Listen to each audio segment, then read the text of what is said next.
Salve galera, tudo bem? Um feliz 2023 para todo mundo e que neste ano a gente possa acertar mais, errar menos e ler mais livros que em 2022, né? Tá no ar a retrospectiva do Ler é Viver com um pouquinho dos momentos marcantes que foram ao ar nas edições do ano passado. Obrigado pela companhia. Em fevereiro do ano passado, eu entrevistei o ator e escritor Febrário de Oliveira, autor do romance O Irapuru, lançado em novembro de 2021 e que tem como inspiração a rua da casa onde ele cresceu, localizada no conjunto habitacional Estrela d'Alva 1, em Campo Grande. Essa rua nasceu de uma ocupação que também é retratada na obra. Para escrever o livro, Febraro buscou registros históricos oficiais sobre essa ocupação, porém conseguiu apenas informações de moradores da região. Foi um trabalho que levou 5 anos para ser finalizado e contou com entrevistas e rodas de conversas. Na obra são abordados temas sociais importantes, como movimento LGBTQIA+, violência policial, pertencimento, desejo e amor. Confira parte da entrevista em que Febraro fala a respeito dessa publicação. Isso é interessante, assim, até eu fico pensando, se for mentira? E se nunca for uma ocupação, se é uma narrativa? Eu acho que é mais interessante ainda, né, um povo que tem uma narrativa para pertencer. Mas eu nunca consegui achar nenhum documento que comprovasse, mas sempre essa experiência coletiva dos moradores, terem essa história como um lugar de pertencer em vida. Então isso para mim é muito bonito, é muito importante. O livro se passa num momento de reocupação policial, ele está nesse momento transitório, então a gente acaba tocando em alguns assuntos sobre a violência policial, tudo isso na perspectiva de uma criança, que é o Léo, que é uma criança que também está tentando se descobrir, na questão da sexualidade, está tentando se colocar, se ver, se enxergar, entender os seus desejos. Então é um livro que perpassa inclusive por isso, assim, são muitas descobertas ao mesmo tempo que vai marcando a vida do Léo. Para mim tem uma descoberta muito importante do Léo, que é como viver sem uma mãe. Então o Léo ele vai ao longo da vida tentando descobrir como que se vive sem uma mãe, o que é uma mãe. E isso é um debate muito grande no livro, e esse debate vai caindo para os outros lugares, o que é uma mãe em uma ocupação, o que é uma mãe de uma criança LGBT, o que é uma mãe, que não pertence, enfim, ele vai brincando com isso. Houveram as rodas de conversas, as conversas com os moradores, e aí veio a pandemia, e aí essas conversas pararam e me obrigaram também a finalizar o livro. Você já me falou que começou a escrever quando viu que não havia outra possibilidade além disso, que tudo te jogava em direção à palavra como processo de pertencimento. Como que você encara a arte da escrita e de que maneira você a considera importante para a desconstrução de ideologias e construção do saber? Eu acho que a gente está num momento muito caótico, de sensação, de desejo, de vida mesmo, assim. É um momento em que a literatura é perigosíssima, a arte é perigosíssima, porque ela acorda, porque ela dá um sustentar para a vida, porque ela consegue corroer autoritarismo. Então, a arte para mim agora, ela está num lugar não só de resistir, de enfrentar, mas de conseguir fazer com que a gente sustente essa vida que está muito insólita, a vida está muito forte, a vida está muito carregada. A gente anda na rua e ao nosso lado tem 600.000 mortos. Então a arte, ela consegue fazer com que a gente sobreviva esse momento com um pouco mais de dignidade, com um pouco mais de saúde, um pouco mais de amor, e também com um pouco mais de revolta, assim, o Irapuru termina com uma grande revolta, por exemplo, então é necessário uma grande revolta amorosa, voltar, como diz Paulo Freire, né, que a paixão do conhecimento nasce a partir da palavra, do amor pela palavra. Então a gente tem que voltar a amar a palavra, a amar a narrativa e entender que toda palavra é carregada de discurso, de significado, e a literatura consegue corroer, a arte consegue corroer o autoritarismo e por isso que ela é perigosíssima, ainda bem. Bacana, né, gente?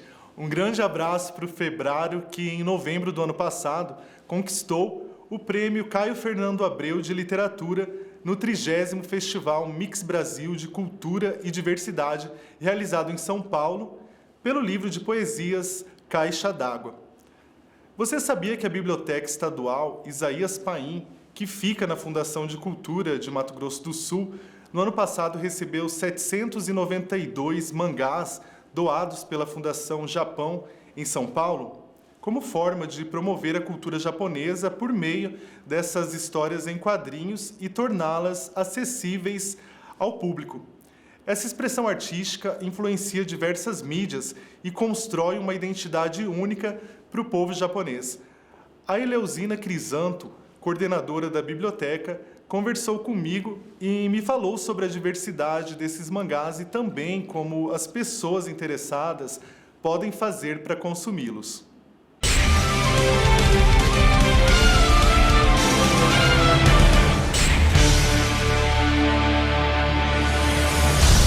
É um acervo rico e é um acervo de conhecimento, de história, e é um reconhecimento ao nosso trabalho, né? Porque a aquisição desse acervo se deu por ações sociais que a biblioteca fez durante 2, 3 anos para a população sul-mato-grossense. A nossa capital, eles têm muitos adeptos de mangás. Então, assim, a gente recebe mais concurseiro, mais leitores da escola, e hoje a gente está recebendo esses adeptos de mangás, até os cosplays, né? Então, assim, um público mais jovem, 14, 16, mas também tem da terceira idade. Eu achava que o mangá era só para entretenimento, mas hoje eu vejo que essa coleção inédita que nós recebemos, ela traz a história. Por exemplo, esse mangá aqui, né, é um pintor japonês que ele conta a biografia dele. É um pintor japonês que, ao longo da sua trajetória de vida, 70 anos, ele fez 30 mil desenhos. E com esse desenho que ele fez, um dos desenhos dele, que é a Grande Onda, né, que ele se inspirou em Van Gogh, ele ficou tão conhecido, que em 2024, o desenho da Grande Onda dele vai estar na moeda japonesa. Então, assim, é a história dele. Eu convido todos a vir ler a história, que é muito, muito bacana, e é em mangás, né? É em quadrinhos. Esse também conta a história do Japão pós-guerra. Então, aqui ele traz a política, o machismo, ele traz umas violências de gangue da época de pós-guerra do Japão. Então, ele traz a história toda do Japão de pós-guerra. Então, eu convido vocês a adquirir esse conhecimento, e a biblioteca está aberta ao público em geral, de segunda a sexta, das 8 da manhã às 17h30, e no sábado nós vamos abrir das 8 às 13h30.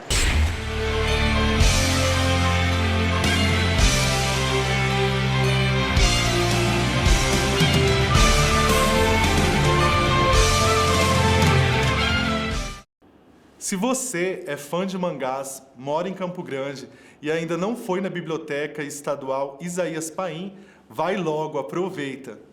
No Ler e Viver de abril, entrevistei o escritor e instrutor de trânsito Fábio Gondim, autor de Charlene Shelda, livro de poemas publicado em 2021, que contou detalhes a respeito da publicação. Em 2019, você organizou a primeira antologia de autores LGBTQIA+, aqui de Mato Grosso do Sul, em parceria com o poeta Vini William. É um mapeamento a respeito desse tipo de literatura aqui no estado, né? Já no ano passado você publicou o seu livro de poemas, Charlene Shelda, que a princípio se chamaria Dama de Paus. Fala mais sobre esses dois trabalhos pra gente. Eu vinha trabalhando já há algum tempo com a professora Ana Maria com diversas antologias, antologias de poesia, de prosa. A gente fez antologias de literatura infantil também.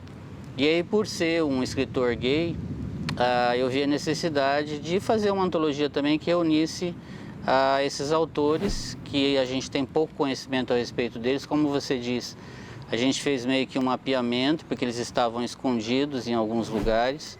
Nós já conhecíamos alguns autores já, mas aí tivemos que buscar, né? Fizemos uma busca anunciando na internet e conseguimos reunir 24 autores.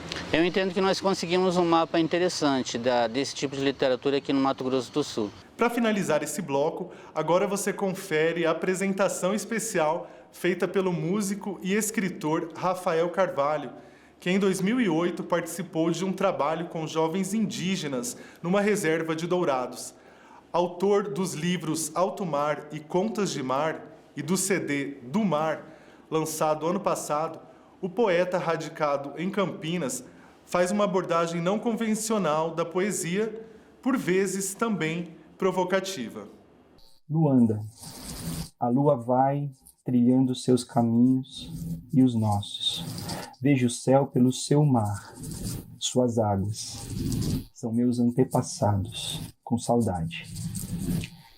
Saudade. Se eu chovesse agora, seriam estrelas em lágrimas embarcadas, cadentes, elevando a dança de meus antepassados. Todas as noites, elas, eles, elo, reúnem-se aqui, estrelas, e dançam seus cantos num silencioso quimbundo um tanto distinto em sentidos, transcendidos meus antepassados, sal do mar, luz do mundo e da terra.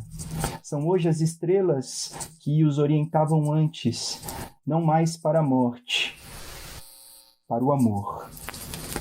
Por isso, esse aporte e contra-atracar, seguir cruzando os mares, os amores e as suas derivações maiores, a deriva de Deus e a caçamba não vire que nós saudamos a que anda, e anda a lua, anda, que nós andamos também, que aqui tudo é saudade. Esse mar cheio de céu, meus olhos cheios de mar e a chuva mansa que vai cair ao final desse poema. E aí vale dizer que Kianda, em Angola, é o nome dessa presença que vive no mar, né? Então aqui a gente chama de sereia, Iemanjá, outros tantos nomes, e em Angola ela é chamada de Kianda. E agora um trechinho de samba de banto, que é um samba de roda. Vim aqui pra lhe amar, a benção quero pedir, licença pra navegar, pra quem ir além daqui. Angola também lá, da alma que trago em mim, que anda dona do mar. Odoi, amor sem fim, Angola do Bantuê, Angola do Bantuá. Onde é que andou Luanda, que anda dona do mar? Angola do Bantuê, Angola do Bantuá. Onde é que andou Luanda, que anda dona do mar? Valeu, gente. Axé.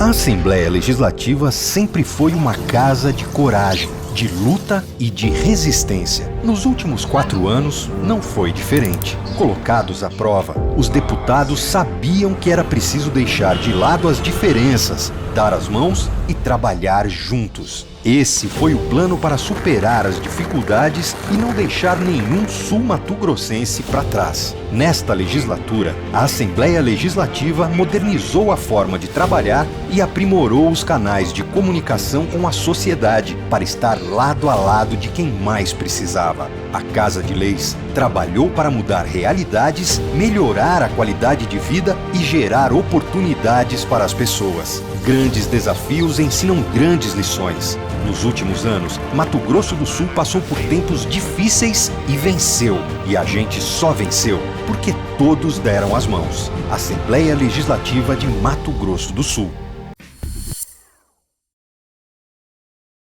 A retrospectiva do Ler é Viver de 2022 está de volta.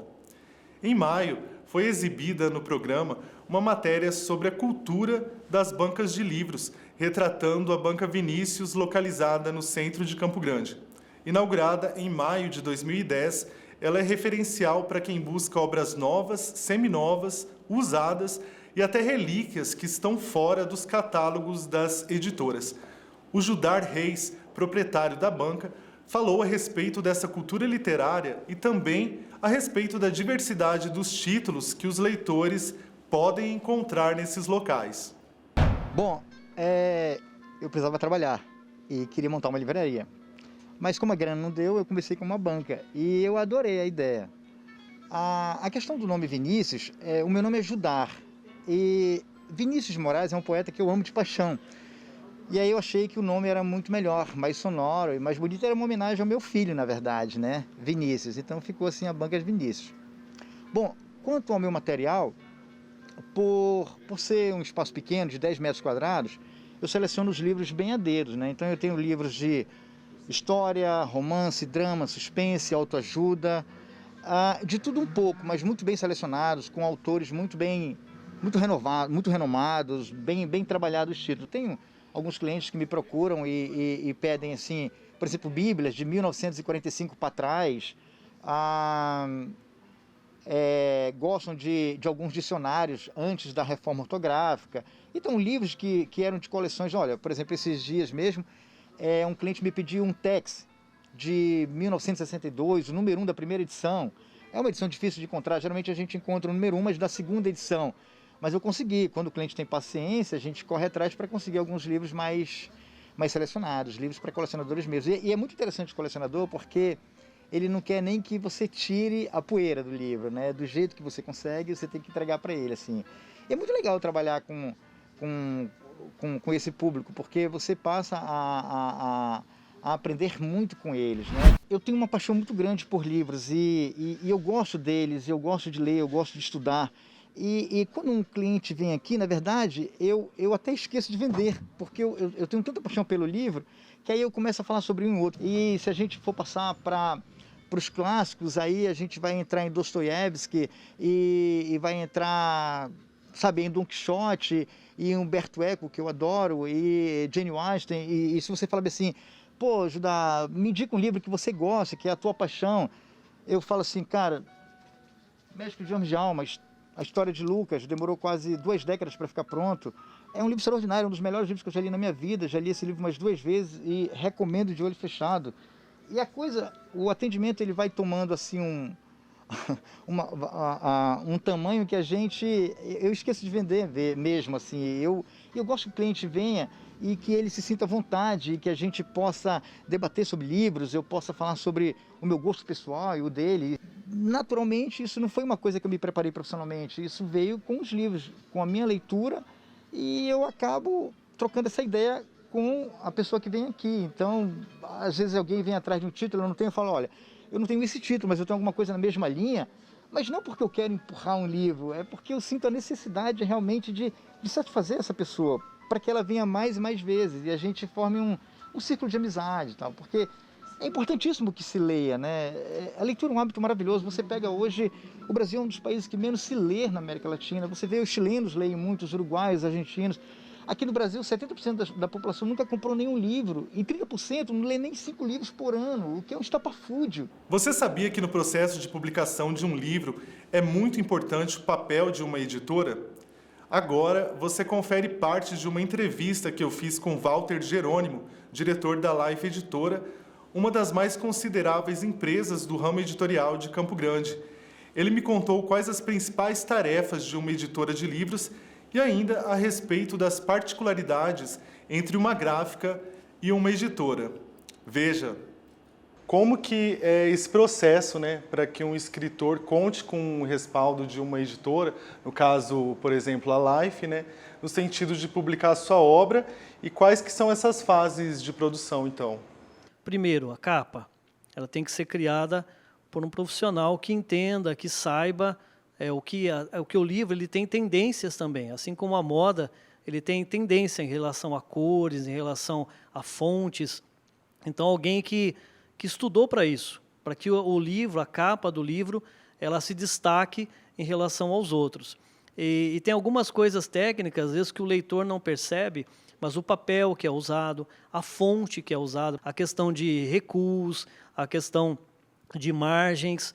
Então, tudo isso é uma questão técnica que eu acho até que o próprio autor não precisa conhecer, mas sim é o trabalho da editora, de fazer toda essa parte técnica, essa parte de qualidade, né, para que o livro, para que o produto chegue na mão do leitor com qualidade, que ele abra aquele livro, em primeiro lugar, que ele se destaque em relação aos outros, depois que ele abra, que seja agradável para ele ler, que seja fácil para ele ler, que existe uma lei que regulamenta o livro, que é a lei do livro. Então ele fala até que para ser considerado livro, ele tem que ter ficha catalográfica, ele tem que ter ISBN, ele tem que ter código de barras, ele tem que ter um monte de atender a questão do depósito legal, de registros. Então todo esse trabalho é o trabalho que a editora tem que fazer. Algumas pessoas costumam confundir gráfica, né, com editora de livros. Quais que são as particularidades de cada uma, Walter, e no processo, né, de publicação de um livro? E o que a Life tem oferecido para os clientes nessa esfera, já que vocês contam também com serviços de impressão, né? A gráfica, ela é uma parte do processo de produção do livro. Na realidade, é a parte final, né? Mas tem toda essa parte antes. A gráfica, o que ela vai fazer? Só a impressão do livro. Então, ela não cuida dessa parte legal, ela não cuida da parte de distribuição do livro, que também é uma área que a editora faz, né? Então, eu já tive contatos com autores, né, que fizeram com gráfica e depois procuraram a Life para fazer. E eu chego lá, os livros estão parados, estão guardados, porque ele não tem como colocar esse livro numa livraria, porque não tem código de barra, não tem ISBN, ele não consegue participar de um concurso literário, porque não atende todas essas normas legais. E também a gráfica entregou para ele e acabou aí. Então ele não faz a parte de distribuição também, ele não consegue distribuir, fazer com que esses livros cheguem até os leitores, seja por uma livraria, seja por sites, né, que fazem a comercialização e a venda desse livro. No programa de julho, eu entrevistei o coordenador comercial João Otávio Chinem, um dos fundadores do projeto Livrauria, criado em 10 de julho de 2020, com o objetivo de ajudar ONGs e protetores individuais de animais por meio da venda de livros. Ele contou como funciona a iniciativa e de que maneira as pessoas podem fazer para colaborar. Por que você e 3 amigos decidiram criar esse projeto, né, que vocês chamaram de Livrauria, e no que ele consiste? Nós sempre gostamos bastante de leitura, sempre tínhamos bastante livros em casa e, consequentemente, também de animais. Então, nós decidimos aí unir essas duas paixões, tanto pela leitura quanto pelos animais, para desenvolver um projeto social que pudesse ajudar tanto a parte cultural, mas também como a parte de resgate, como a parte de doação mesmo. Como nós moramos em casas pequenas e não tínhamos essa pretensão de resgatar os animais, decidimos criar algum projeto que pudéssemos contribuir com dinheiro, com doações, com ração, medicamentos, enfim, para que a gente pudesse valorizar um pouco a causa animal. E também pela paixão, né? Daí vocês decidiram unir a paixão por animais, né, junto com a paixão por livros, né? Sim, no começo foi bem desafiador, na verdade. Não tínhamos noção que o projeto daria tão certo, porque a leitura sempre foi algo muito particular de cada um, né? Nem todo mundo tem esse hábito. Muitos começaram a criar hábitos em leituras por sites, por livros digitais. Então, nós queríamos resgatar um pouquinho dessa cultura que fez parte da nossa infância, da nossa adolescência, e tentar desafiar com que os livros voltassem, na verdade, a se desenvolver mais na rotina de cada uma das pessoas. Legal. No início, vocês não possuíam, né, planejamento estratégico e buscaram estabelecimentos para parceria nessa coleta, né? Hoje, já são quantas empresas que participam dessa iniciativa e quantos livros vocês costumam arrecadar mensalmente? No início do projeto, nós pegamos os nossos próprios livros para vendê-los no nosso Instagram, e a princípio foi assim. E aí a gente começou com parentes, com amigos mais próximos doando livros, e quando o projeto começou a ganhar uma notoriedade, nós decidimos fazer parcerias com estabelecimentos aqui em Campo Grande. Hoje já somos em 12 parceiros. Esses 12 parceiros são distribuídos aí na cidade, desde o centro até os bairros, para tentar movimentar. Mensalmente a gente consegue uma faixa aí de 100 a 300 livros por estabelecimento. Então é algo que vem dando muito certo, é algo que as pessoas estão desapegando e, na verdade, compartilhando conhecimento com outras pessoas também. A literatura nerd envolve obras com temáticas de fantasia, super-heróis, ficção, entre outros gêneros, sendo muito consumida nas lojas de livros. Para finalizar o bloco, confira dicas bacanas do escritor e músico Lelo Reinoso e do historiador Rafael dos Anjos a respeito de livros com essa temática. Não tem como você falar de alta fantasia sem citar o Senhor dos Anéis. Aqui você vai encontrar toda a gênese, todo o começo do que se refere a jogos de RPG, a própria fantasia como um todo. O Tolkien sempre foi tido como um autor com muito destaque, com muita presença dentro do universo nerd, né? Do universo geek, na questão dos jogos. E aqui estão, se você quer conhecer as bases do RPG, tanto do RPG quanto da própria fantasia, comece pelo universo do Tolkien.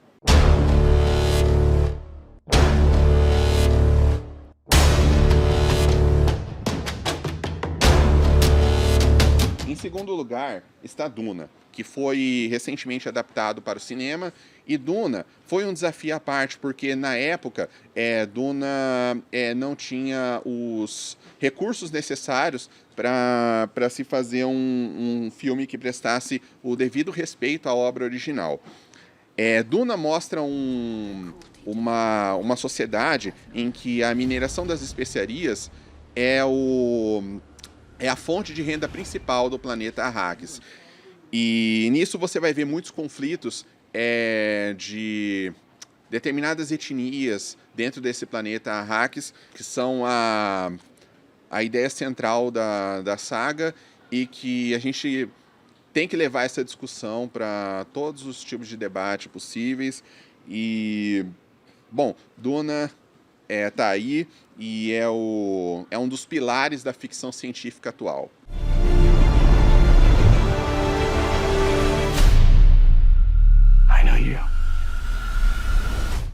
E por último, mas não menos importante, eu vou dar uma dica aqui de um mangá do Sr. Osamu Tezuka, que nada mais é do que o grande pai da tradição dos mangás aqui, tanto no Japão quanto principalmente no Brasil. O próprio Maurício de Souza se identificou como um fanzaço do Osamu, e aqui você vai ver a história da vida de Buda sendo contada de um jeito bem divertido, muito artisticamente, muito bem feita. E, bom, aqui começou praticamente tudo que se refere a mangás e animes. Eu escolhi o livro da Juliana Feliz, que é uma excelente obra, né? Para quem gosta dessa parte estilo Harry Potter, que é fantástico, só que o Harry Potter dela é um pouco mais profundo, ela é filosófica também, as frases que tem, as pegadas filosóficas, as reflexões são fantásticas. Então é um livro fantástico que eu indico. Aqui a gente tem essa primeira página que ela cria um universo chamado Ordalia. Eu não vou ficar dando spoiler aqui não, mas é fantástico o livro dela, é uma obra magnífica. Então essa é uma das minhas indicações. Esse novo livro, ele tem como pano de fundo o Homero, né? Por conta do personagem, o protagonista, né? Ele transita naquela batalha de Troia. Só que o meu personagem, ele é um anônimo, ele não é o Aquiles, ele não é o Ulisses, né? Ele não é o Ajax, ele é um soldado que teve o seu cadáver devorado pelas aves de rapina e pelos cães. E por isso ele não tem as moedas por balseiro. E daí vem a origem do nome, né? As margens do Estige. O Estige é esse rio mitológico que está dentro do Hades, que seria uma espécie do inferno dentro da mitologia grega, né? E ele, como não tem as moedas, né, para o balseiro, ele vai viver às margens do Estige. São 25 capítulos. Cada capítulo você vai ter uma ilustração, né? Cada capítulo tem uma ilustração que eu acho que é muito legal para o leitor, quando ele viaja nesse universo todo que a gente criou, dentro da mitologia do Homero, né? Essa daqui é uma ilustração do Hades, ele tem o Cérbero, né? Então ele está todo baseado em cima dessa mitologia. E ele também é futurista, né? Porque o personagem ele vai ressurgir no futuro.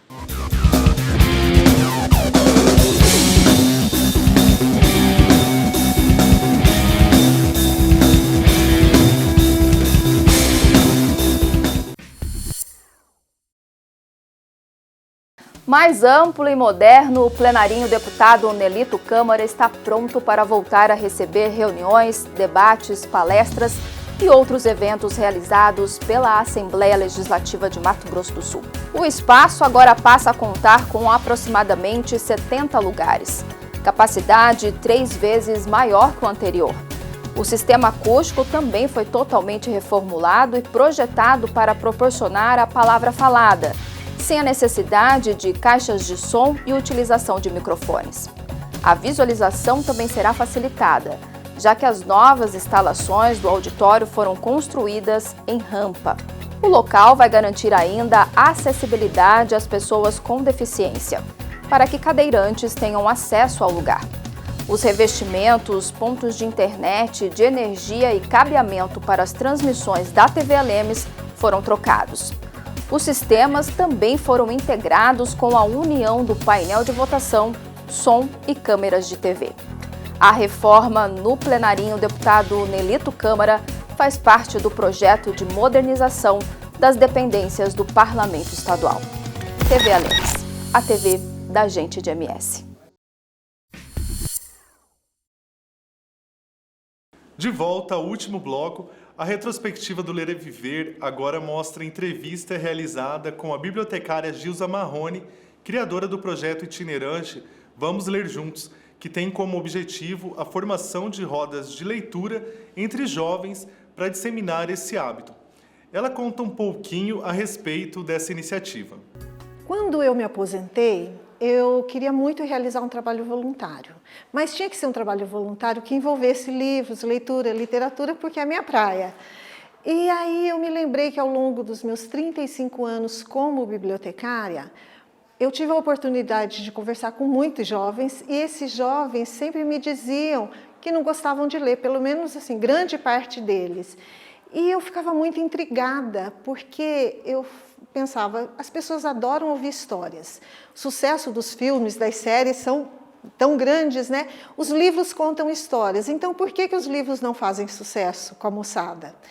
E aí, pensando nisso, eu resolvi estudar. E, claro, é uma situação muito mais complexa, mas o que eu percebi, que eu achei que eu teria como colaborar, é que eu vi que muitos jovens não têm acesso aos livros, seja pelo preço, porque não conseguem frequentar bibliotecas, e quando tem, normalmente são esses livros que eles não escolhem, que eles são obrigados a ler na escola, histórias com as quais eles não se identificam, personagens.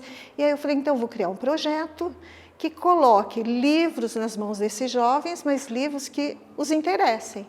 E aí começou a nascer o Vamos Ler Juntos.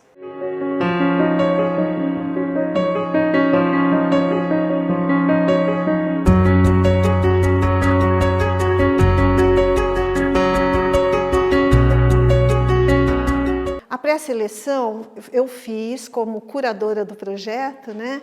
Eu fiz com base nas minhas leituras, porque eu me preparei durante um ano com relação a esse projeto. Eu estudei, eu escrevi, eu li muita literatura juvenil e com base nisso eu fiz uma seleção de 5 títulos e trouxe esses 5 títulos para que eles pudessem votar, né, naquele que eles gostariam de ler. O Percy Jackson foi o vencedor e eu gostei muito da escolha deles, porque é um livro que tem muitas potencialidades, dá para a gente trabalhar muita coisa com base na mitologia grega, né, com essa questão desse menino, que é um menino dito problemático, ele mesmo se identifica como problemático e que foi capaz de grandes feitos. Então, eu acredito que não foi à toa, eles foram inspirados para fazer essa escolha. A leitura, ela tem tantos benefícios que vai muito além, né, dessa coisa de eu melhorar a minha leitura e a minha redação. Então, ela provoca reflexões, ela provoca oportunidade de você, ao se identificar com a história do personagem, você também olhar para os seus próprios sentimentos, você também elaborar suas emoções. Você também entender o sentimento do outro, a empatia, desperta muito a empatia. E tudo isso transforma a vida daquelas pessoas, os seus relacionamentos para melhor. Então, com esses socioeducandos, eu procuro trabalhar a imaginação, a expansão de conhecimento, porque eu quero dizer para eles, olha, eu acredito em vocês. É possível, não só eu, tem muita gente que acredita em vocês, né? Então vamos aproveitar essa oportunidade, vamos fazer, né, o que está sendo pedido, porque a gente está desejando o melhor para vocês. E eu tenho percebido que eles têm recebido muito bem essa mensagem. E eu acredito que esse projeto ainda vai oferecer muita coisa boa para eles. A literatura escrita pelos povos indígenas é representativa na nossa cultura regional e possui algumas características que você vai conhecer vendo parte de uma entrevista concedida pela escritora Gleiciele Nonato ao Ler e Viver, na edição de novembro. Indígena do povo Guató do Pantanal, ela é autora dos livros Vila Pequena, Causos, Contos e Lorotas e Índia do Rio. Você é indígena do povo Guató, do Pantanal, e mora em Coxim. Conta um pouco sobre a história desse povo e também como que foi o seu contato, né, o seu encontro com a literatura. O povo Guató é um povo nômade. Nós nos organizamos em famílias nucleares, então vivemos espalhados pelos 11 pantanais. Essa organização sociopolítica hoje de aldeia é devido ao latifúndio ter invadido o Pantanal, nos expulsado de nosso território e nos transformado em peões pantaneiros. E por isso, por vivermos nômades, a minha família subiu o rio Paraguai até as águas do rio Taquari e chegou às terras da cidade de Coxim. E eu sou de uma família tradicionalmente pantaneira, tocador de berrante, tocador de boiada, trabalhadores de fazenda do Pantanal. Então eu sou alimentada pela oralidade dos causos pantaneiros desde criança e isso esse foi o meu primeiro contato, a oralidade, as histórias dos nossos antepassados, foi o meu primeiro contato com a literatura ancestral. O que eu fiz depois foi trabalhar essa escrita para transformar em livro. A literatura indígena, ela é representativa em qualquer chão, qualquer território, qualquer grãozinho de terra que você pisar, saiba que antes da regionalidade, né, existe ali os originários daquela terra. E então ela precisa, não que ela seja, mas ela precisa ter essa representatividade em qualquer lugar. Mato Grosso do Sul ainda peca um pouco com a literatura indígena, porque eu sou, por exemplo, a única escritora indígena a ter livro publicado. E só tenho livro publicado graças aos editais estaduais. É bem complicado você publicar um livro hoje em Mato Grosso do Sul sem os editais. Os editais são fundamentais para os escritores. E precisa ter essa facilidade de publicação ou as obras não saem do imaginário para ir para o literal. Então é essencial essa literatura indígena para que tenha esta memória originária registrada no papel de uma forma em que daqui a 50 anos vão pegar e vão ler, olha, Vila Pequena, aqui está a memória de um pequeno vilarejo das margens do Taquari. Se você é fã de literatura de horror, acompanhe um pedaço dessa entrevista que eu fiz com o jornalista e escritor Alex Mendes no cemitério Santo Antônio. Autor dos livros Cineville, O Terror Está em Cartaz e A Lei dos Mortos, ele contou curiosidades que rondam esse gênero literário. Você me falou que seu pai contava muitas histórias de terror para você e para os seus irmãos quando vocês eram pequenos, né? E isso causava muito medo em vocês, mas também despertou em você a paixão, ou melhor, a curiosidade por essas temáticas, né? Por esses enredos, tanto que você acabou se fascinando, né? Exatamente. Pelo universo do horror. Eu queria que você falasse pra gente como que foi o seu encontro com a literatura de horror, né? E curiosidades a respeito, né, desses livros, dessa temática de horror na literatura. Começou realmente com o meu primeiro contato foi mais como toda criança começa, né, com historinhas. Só que meu pai, ao invés de contar historinhas de conto de fada, príncipe, heróis, essas coisas, ele contava de assombrações. Ele gostava muito do tema e passava pra gente. E acho que esse fascínio foi criado justamente porque veio de uma pessoa que você tem segurança, né? Era meu pai, né? Era meu herói, né? O cara que estava me contando algo. Então eu morria de medo da assombração, Dona Gertrudes, o próprio demônio que ele contava também. Às vezes chegava a falar que o demônio vinha pegar crianças bonitas à noite. Ou puxar o pé, né? Então, e aí minha mãe falava que eu era bonita, então pronto. Falei, dessa noite eu não passa, né? E aí ficava, rezava 10 Ave Marias, 10 Pais Nossos toda noite para poder escapar disso. Mas aí acabou virando esse fascínio, né? Porque eu gostava de saber o que ia acontecer, né? Aquele clima de mistério todo, de suspense, porque o terror é isso, né? Vai contando de pouquinho em pouquinho, você vai sofrendo aos poucos, né? Justamente para deixar a gente, né, bem tenso. E aí, quando na adolescência tinha uma biblioteca perto de onde eu morava, eu comecei a ir lá e pegar livros, e aí eu descobri o Stephen King, né? O Cemitério, A Coisa, que é o It, que acabou virando filme recentemente, e a partir disso eu comecei a ler muitas histórias de terror e me apaixonei muito por esse universo, porque são narradas coisas tão extraordinárias, coisas que são sobrenaturais, que você começa a imaginar aquilo na sua cabeça, são formas diferentes, aquilo é muito fascinante. Diferente de uma literatura, por exemplo, descritiva, de um conto, né, um romance. No livro A Lei dos Mortos, lançado em maio deste ano, um casal assassinado encontra dilema para seguir o caminho pós-morte numa história que mistura terror, amor e vingança. Eu queria que você falasse também a respeito dessa segunda publicação, né, lançada numa sexta-feira 13, né, em maio, nesse ano.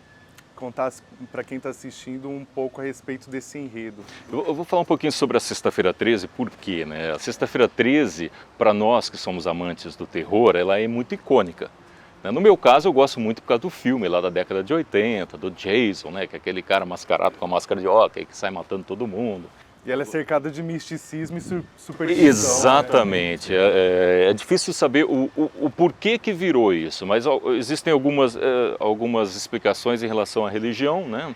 Porque teve a Santa Ceia, eram 13 pessoas, aí Jesus teria morrido numa sexta-feira, então 13, sexta-feira, acabou ficando isso. Tem a cultura nórdica também, diz que Odin fez um jantar, e aí o Loki não foi convidado, eram 12 pessoas, o Loki, o 13º, chegou e causou uma confusão toda. Também houve morte, então ficou isso. Tem também a história da matemática, porque assim, são 12 anos, 12 meses no ano, 12 horas que o relógio marca, então 13 acaba sendo uma coisa imperfeita, né? Então ele é o que está por fora. Aí veio o simbologismo de azar, tudo. Eu não acredito nisso, acho legal a Sexta-feira 13, a gente tem que curtir o terror, ainda bem que tem. E aí a gente marcou, os 2 livros foram lançados na Sexta-feira 13, a gente fez com o Walter, né, que é da Editora Life, a gente procura assim, sempre quando tem Sexta-feira 13, está lançando o livro. E a Lei dos Mortos, ela fala exatamente sobre um casal que eles são apaixonados, vão para um lugar mais ermo para curtir um fim de semana, acampar, e eles acabam sendo brutalmente assassinados. E aí tem todo o prosseguimento, eles morreram e a alma vai para onde? Né? Eles acabam indo para o limbo, onde eles vão ter que fazer o desapego dessa vida, vão trabalhar, os psicólogos de lá vão trabalhar para que eles desapeguem e sigam a vida pós-morte. Mas ele morreu de uma forma violenta e ele está muito revoltado com isso e acaba descobrindo lá no limbo uma liga de espíritos que estão na mesma situação, que só vão descansar quando conseguir se vingar dos assassinos, que é a Lei dos Mortos. E aí se desenvolve toda a história em relação a isso. E aí tem um advogado que acaba indo justamente numa casa mal assombrada e acaba envolvido nessa história toda. A retrospectiva do Ler é Viver 2022 fica por aqui. Espero que você tenha gostado. Agora eu encerro o programa com a participação da escritora Silvia Sesco, autora do livro de crônicas 1,5 palmo de proseio, lançado em abril do ano passado, e que lê parte de uma delas para a gente. Mais uma vez, feliz ano novo, um 2023 cheio de paz, amor, saúde e livros. Tchau, tchau. Nossas criancices, nunca poderíamos imaginar que, na verdade, estávamos confirmando Jung. A arte é a expressão mais pura que há para a demonstração do inconsciente de cada um. É a liberdade de expressão, é sensibilidade, criatividade, é vida. E que eu, diferentemente do grupo dos iluministas, que restringiam a cultura às elites, ou dos positivistas, para quem cultura necessariamente envolve princípios científico-tecnicistas, sempre pertenci ao terceiro grupo, ao grupo dos românticos, para quem sentimentos, emoções, criações devem ser exaltados e expressados de forma popular e não populista, e muito menos elitista. Tenho, sim, muitas histórias para contar sobre fatos e gentes que, de uma forma ou de outra, fizeram de Campo Grande, cidade bonita onde nasci, um celeiro bem-aventurado e multicultural de mágicos florescimentos, de iluminuras, de pássaros inquietos e de teimosos desamarrios.